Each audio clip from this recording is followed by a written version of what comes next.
On February 10th, in just a matter of days, Brent Olsen, a man who has spent 15 years in prison for the death of 15-year-old Kiplyn Davis, will complete a sentence and he's going to walk out of prison a free man. But for the parents of Kiplyn, who vanished back in 1995 from Spanish Fork, there is only one important question, and that is, where is their daughter's body? They have pleaded with Olsen over the years to tell them where they can find Kiplyn's remains, but Olsen remains silent on what happened to Kiplyn's body. I spoke with Kiplyn's parents very recently about Olsen's upcoming release from prison. It was over 30 years ago that 15-year-old Kiplyn Davis left Spanish Fork High during lunchtime and never returned. Her disappearance, then her presumed death, consumed this community and investigators for many years. Today, Spanish Fork has changed. The population has more than doubled. Kiplyn's high school was rebuilt, but in the home where she was raised and her parents still live. They've moved on, but we haven't forgotten. It's still painful. The porch light has stayed on for 30 years since Kiplyn vanished. It'll stay on until she comes home or we go home to her.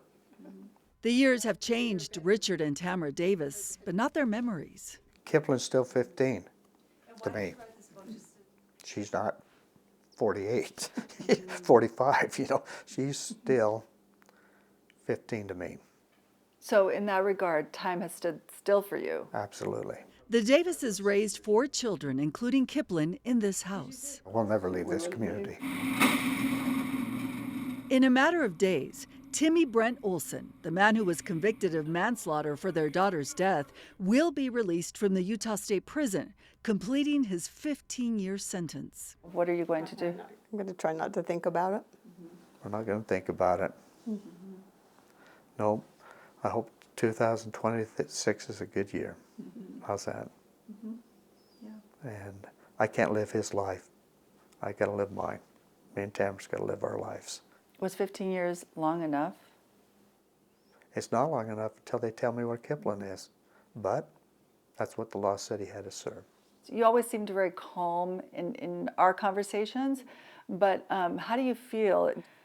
What are your emotions? I just had to let go of the anger and hate. Because if you don't, it destroys you.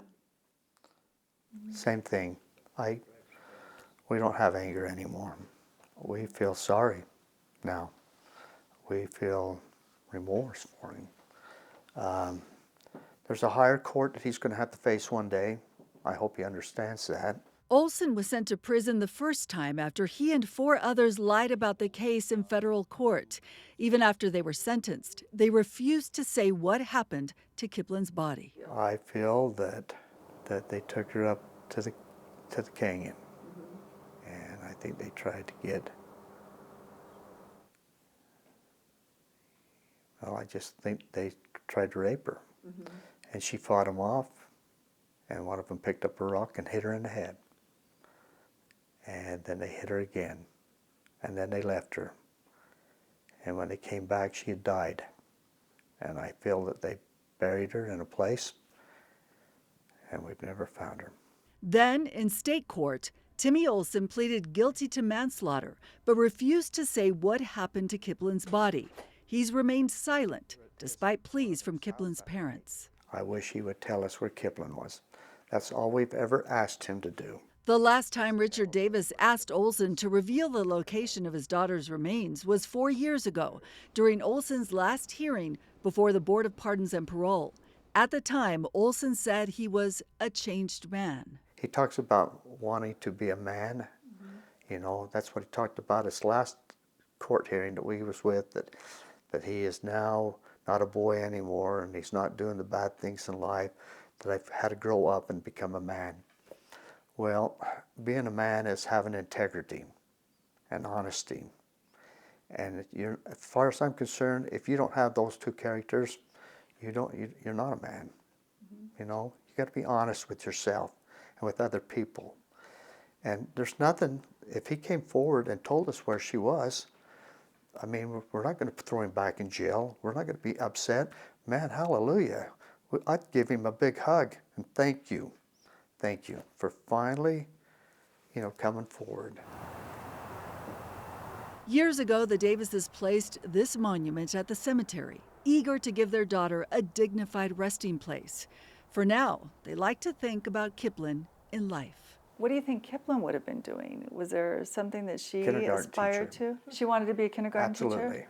That's what she loved, working with children. She wrote that in her journal, in an essay.